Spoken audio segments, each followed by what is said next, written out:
La primera vez ya fue demasiado tarde, porque desgraciadamente hay señales que ahora las sabría interpretar, pero en esos momentos no te das cuenta. Ya desde el principio, desde el noviazgo, era una persona muy celosa, extremadamente celosa y muy agresiva. Pues te puedo contar una anécdota: ir a un pub por la noche, que un amigo me salude y simplemente por darme 2 besos y cogerme la cintura, coger él y tirarlo contra la barra del pub y tener que sacarle los porteros hecho un loco. Físicamente, la primera vez que me agredió fue cuando estaba yo embarazada de 3 meses, que cogió un sillón de mimbre del jardín y desde una altura de unos 4 metros me lo arrojó.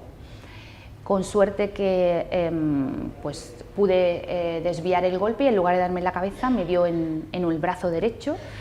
Tuve que ir a urgencias y tuve el brazo en cabestrillo pues como 4 o 5 días. Yo lo negué siempre, yo lo negaba siempre. Yo iba al hospital o al centro médico y decía que me había caído. A mí mis amigas me veían moratones, yo decía que era alergia o que me caía. Yo era la persona más torpe del mundo, siempre me estaba cayendo. Lo negaba porque yo estaba muy enamorada de él. Él me prometía que iba a cambiar. Siempre yo intentaba dejarle y él incluso me amenazaba con que se iba a suicidar si yo le dejaba. Yo confiaba siempre en que es verdad que iba a cambiar. Cuando estaba bien conmigo era una persona encantadora, realmente era maravilloso. Lo malo es que eso le duraba muy poco tiempo, porque por cualquier cosa, cualquier mínima discusión, cualquier mínimo detalle, ya le salía la violencia. Era como un on-off, como un cortocircuito en él que explotaba y estallaba en violencia. Y también por vergüenza. Cuando él se vino a vivir conmigo por primera vez, mi hija de mi anterior matrimonio tenía 6 años de edad. Una niña muy buena que con su padre, la convivencia con su padre, jamás había oído un grito más alto que otro, porque mi exmarido es un caballero. Y la niña, bueno, pues es algo de lo que siempre me voy a arrepentir, el haber yo permitido que mi hija haya vivido ese infierno. Porque no es que él haya ejercido violencia hacia la niña, pero sí que la ha ejercido hacia mí delante de la niña, sin importarle que la niña lo viera, sin importarle que la niña llorara, sin importarle que la niña ya por último se escondía en su cuarto, se ponía la música para no oír los gritos. Hice un primer intento 2 años antes de la denuncia definitiva. Hice un primer intento pues en una de esas agresiones que no pude más, cogí a mi bebé, que entonces tenía pues 7 meses, y me fui asustada, no sabía dónde ir, y me refugié en el cuartel de la Guardia Civil. Hay que tener en cuenta una cosa muy importante: yo soy de Granada, toda mi familia está en Granada, todas mis amistades. Yo aquí las amigas que tenía, él me alejó de ellas porque según él eran unas putas y yo no era una puta, yo no podía ir con ellas y acabé perdiéndolas. Entonces yo me encontraba, cuando vivía con él, muy aislada y muy sola. Solo nos movíamos en el entorno de su familia continuamente. Así que yo aquí no tenía a nadie.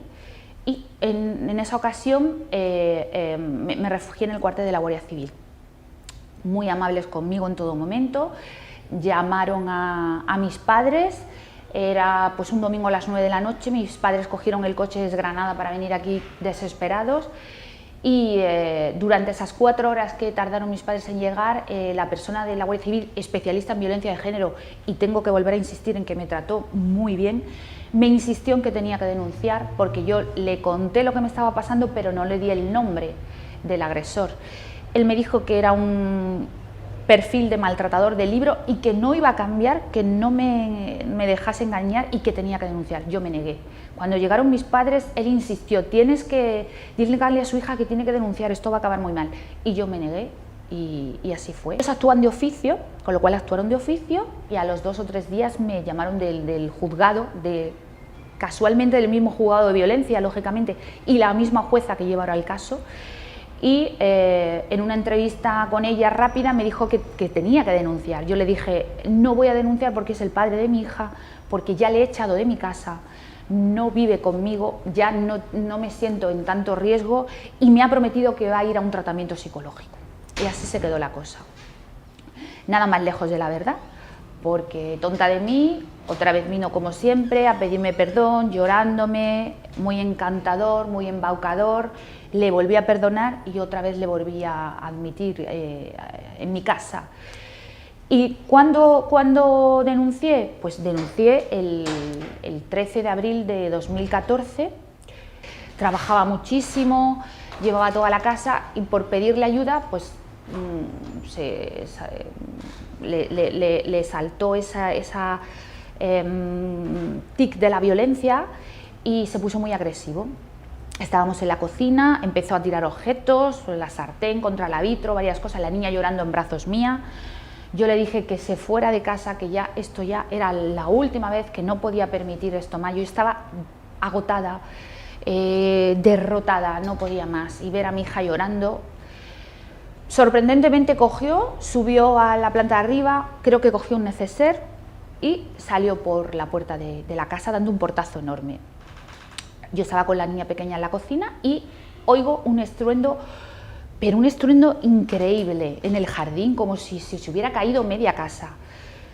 Salgo, dejo a la niña en el sofá, salgo a ver qué ocurre y veo un caballo de madera que el padre de mi hija le había regalado a mi hija mayor, pues bastante grande, muy macizo, tirado y roto contra la pared de la casa, y ese fue el estruendo que yo oí. Al yo ver eso salí y le pedí explicaciones, que cómo había hecho eso, sabiendo que era el caballo de mi hija favorito, y le dije que se fuera de casa y que me devolviera las llaves, por supuesto, porque se quería ir, pero se quería llevar las llaves. Él se negó a darme las llaves y cometí el error de decirle: o me das las llaves o llamo a la Guardia Civil.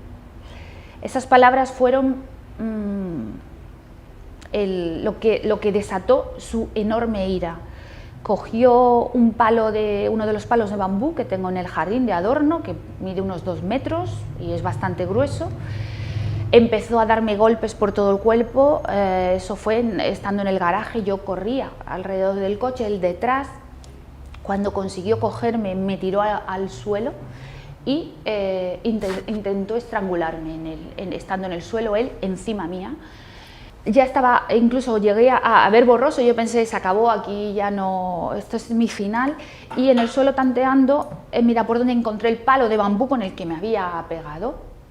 Intenté cogerlo para golpearle a él, con tan buena suerte para mí, porque quizás si le hubiera dado a él no estoy aquí, que le di a su coche, un coche de lujo, último modelo, que se había comprado y que parecía que era lo que más le importó en ese momento, porque al no tener yo ángulo para darle, le di al coche, entonces me soltó: hija de puta, ¿qué le has hecho a mi coche?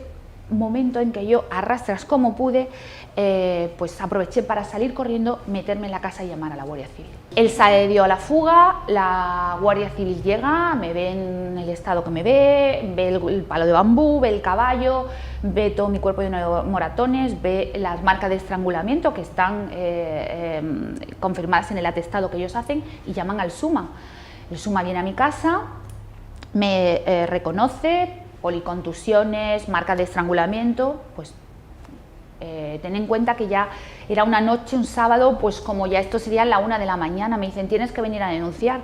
Digo: es que tengo un bebé, estoy yo aquí sola, no tengo a nadie, no tengo familia, dejarme que al menos vaya mañana domingo a denunciar por la mañana. Estando en el cuartel de la Guardia Civil, bueno, pues te hacen un cuestionario extremadamente largo, estás ahí como 2-3 horas, tienes que esperar a que venga un abogado de oficio, que yo no sabía ni que era necesario.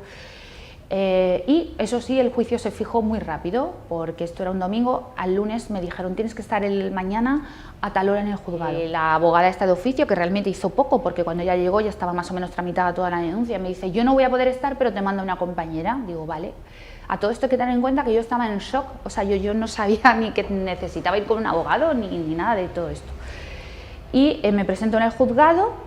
Llega una chica que dice ser mi abogado de oficio, pues como 2 minutos antes de entrar en juicio. Le digo: ¿pero sabes la historia? Dice: sí, me la ha contado mi compañera mientras venía en el coche. No te preocupes, esto es muy rápido. Bueno, Luego me enteré que esta chica no era ni penalista, sino que era especialista en derecho mercantil. Entro a una sala donde me encuentro una señora, dos señoras y un señor. Nadie me dijo ni quién era quién, entendí quién era la jueza por la forma de dirigirse a mí y demás. Yo no sabía que el otro señor, un señor que había allí sentado, muy interesado en sus mensajes del móvil, más que en oír mi historia, era el fiscal. Y empezaron a hacerme un interrogatorio donde yo me sentí francamente como si yo fuera la delincuente. Jamás se me olvidará el frío que pasé, pero no frío de temperatura, sino la frialdad con la que me trataron, lo mal, la poca empatía que tuvieron, aun a pesar de que era abril, pero era una Semana Santa muy calurosa. Yo iba con manga corta y se me veían los moratones, los arañazos, los golpes, los estaban viendo allí, o sea, los veían en vivo y en directo. No me preguntaron apenas nada sobre la niña, no me preguntaban si él la agredía, si era bueno con ella, si era malo, no me preguntaban si la niña seguía tomando el pecho. Yo salí de allí y al rato sale mi abogada, me dice que él se ha presentado también, te ha denunciado, tiene 2 arañazos en la cara, o dice apenas se le ve, pero ha dicho que la reconozca el médico forense y te ha hecho una contradenuncia.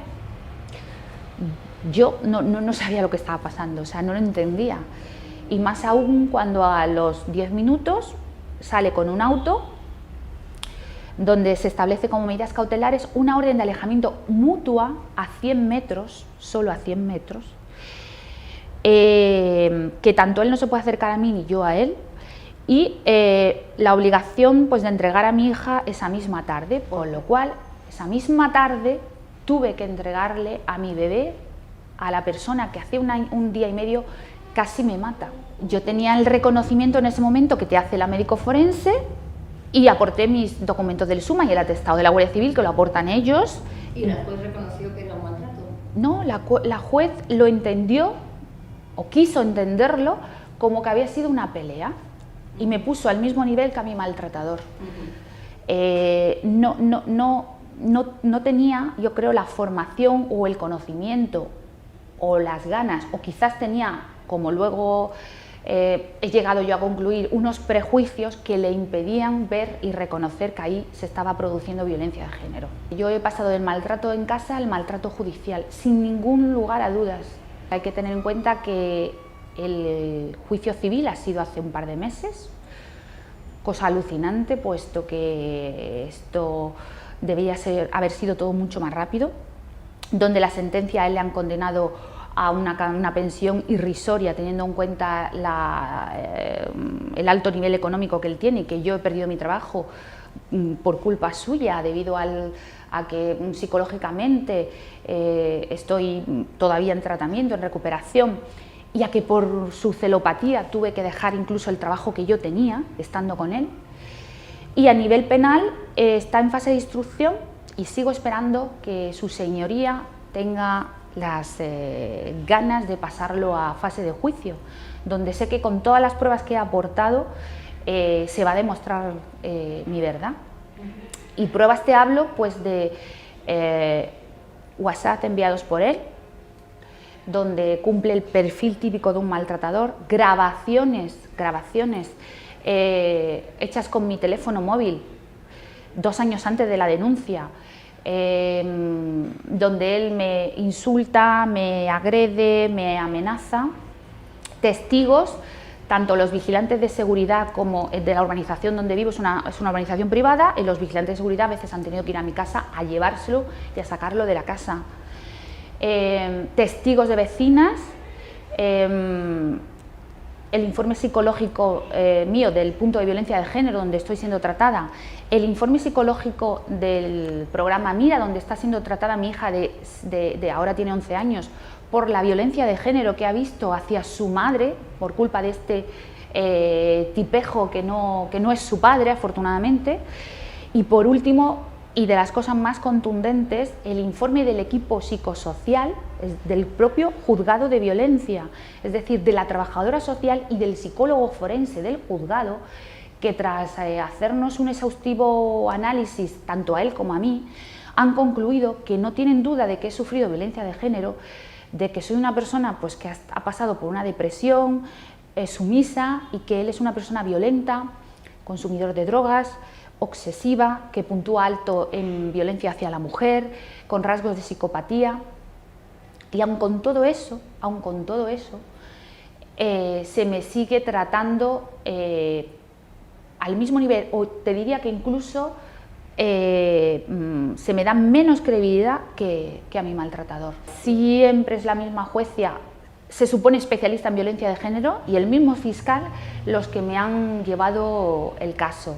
Yo he suplicado, por favor, que se me amplíe la orden de alejamiento contra esta persona, que se amplíe, que se establezca una orden de alejamiento contra de él y de su familia hacia mi hija mayor, que no es hija de él, puesto que la niña, tal y como confirma su informe psicológico, no deberían acercarse estas personas a ella, y todo cae en saco vacío, todo, ni el fiscal ni la jueza mueven ficha por mí. Tengo miedo por mi hija mayor, por mi hija pequeña y por supuesto por mí, porque desgraciadamente he rehecho mi vida, afortunadamente he rehecho mi vida, pero esto ha servido para que él, desde que se ha enterado, esté quebrantando la condena, la orden de alejamiento. ¿Qué ocurre? Que de las 2 denuncias que he puesto por quebrantamiento de la orden de alejamiento, una que casualmente ha caído en otro juzgado, con otra jueza distinta, otro fiscal distinto, es tan evidente que se ha abierto un procedimiento penal por un delito de quebrantamiento. La otra, denunciando exactamente, prácticamente los mismos hechos, pero en otras fechas posteriores, han vuelto a caer en el mismo juzgado de violencia y ha sido absuelto, porque según su señoría él no tiene intención de hacerme ningún daño. La ley de violencia de género, por lo que ten en cuenta que yo, este calvario que estoy viviendo, mi vida, ahora que no tengo trabajo, la tengo dedicada a luchar por esta causa, por lo injusta y lo grave y lo cruel que es, ¿no? Que está haciendo hacia mí, que está haciendo hacia otras mujeres que seguro les está ocurriendo lo mismo que a mí, pero que no levantan su voz o nadie las escucha, ¿no? La ley de violencia integral de género es una ley muy nueva y está muy sujeta a la interpretación de cada juez, y cada juez o jueza lo interpreta según su experiencia vital. Ten en cuenta que vivimos en un país, en una sociedad patriarcal, donde el que tú pegaras a tu mujer o la insultaras hasta hace poco ni era delito, ni estaba mal visto, ni te podías quejar. Todo eso lo llevamos nosotros culturalmente aprendido, también los jueces. Yo voy a denunciar a esta señora y al fiscal, por supuesto, al Consejo General del Poder Judicial, con todas las pruebas que tengo contra ella, que son muchísimas, y no puedo dejar que esto quede impune, porque esto me está a mí robando mi salud. Es decir, yo no solo he tenido que luchar contra mi maltratador, yo he tenido que luchar contra el sistema jurisdiccional, con quien se supone que te tenía que ayudar y salvar, y lo que han hecho es pisotearme más. Mi hija pequeña no quiere irse con ellos, porque la recoge su abuelo paterno, lógicamente, debido a la orden de alejamiento. Está demostrando tener un comportamiento agresivo hacia otros niños y bueno, pues también me la acaban de admitir en el programa de la Comunidad de Madrid para niños víctimas de maltrato y violencia de género, y la están tratando porque la niña también necesita ayuda. Es una niña que ya en el embarazo, el parto, que fue horrible, el parto fue... se supone que en un parto tú tienes que estar con tu pareja, pues como fue el parto de mi hija mayor, ayudándote mientras estás dilatando, animándote, dando amor y cariño. El mío fue con insultos, vejaciones, amenazas, porque se enteró que yo solicité hacerme la ligadura de trompas. Claro, ¿cómo no me iba a querer hacer la ligadura de trompas? Como se enteró en esos mismos momentos, me llamó de todo, me amenazó, estando en la sala de dilatación.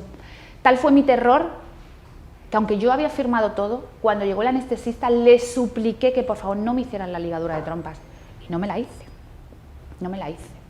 Entonces es una niña que luego ha vivido, pues cuando el tiempo que ha vivido con él, gritos continuos, agresiones hacia mí que ha visto, bueno, en las grabaciones que he aportado se oye él cómo me grita, cómo me insulta, cómo me amenaza y cómo está llorando la niña en brazos míos. Era un perro que llevaba conmigo 10 años, era el perrito de la casa, el perrito de mi hija mayor, un caniche indefenso. Teniendo en cuenta que él había vivido conmigo 3 años y medio, pues para el animal él era su dueño también. Entonces era un perro que salía solo por la puerta del garaje, salía, daba sus vueltas por la urbanización, pero siempre volvía a casa. Y un mes después de la denuncia, el perro me desapareció de la casa. Salí a buscarlo, no lo encontré y al día siguiente, cuando salgo al jardín, pues me encuentro unos pajarracos que salen volando, comiéndose algo. Cuando me acerco, me encuentro que es la cabeza cortada del perro por un lado, el cuerpo por otro, aún con su collar puesto todavía. Imagínate, me mareé, vomité. Afortunadamente la mayor estaba con mi exmarido ese fin de semana y la otra la tenía la familia del maltratador. Y llamé a la Guardia Civil, ellos llamaron a la Policía Judicial, tomaron huellas, estuvieron viendo el terreno, me lo dijeron, te lo han lanzado por la valla del jardín, justo por donde él solía pasar, según los vigilantes de seguridad, había estado allí el día anterior, 2 horas había estado, pero no podemos tomar huellas dactilares de un perro, del pelo, pero son indicios suficientes porque donde yo vivo no hay ningún vecino que se dedique a decapitar perros y a cometer esa atrocidad. Y la denuncia, ¿dónde acaba? En el mismo saco del mismo juzgado de violencia de género número 1 de Arganda del Rey. Allí está todo junto, allí está todo, un caso que no se ha instruido, que la jueza no se mira las pruebas y estoy atada de manos. Que pongo una denuncia por quebrantamiento porque le estoy diciendo que estoy en riesgo, que él me dijo que me iba a matar y hasta que no lo consiga no va a parar. Y su señoría hace caso omiso.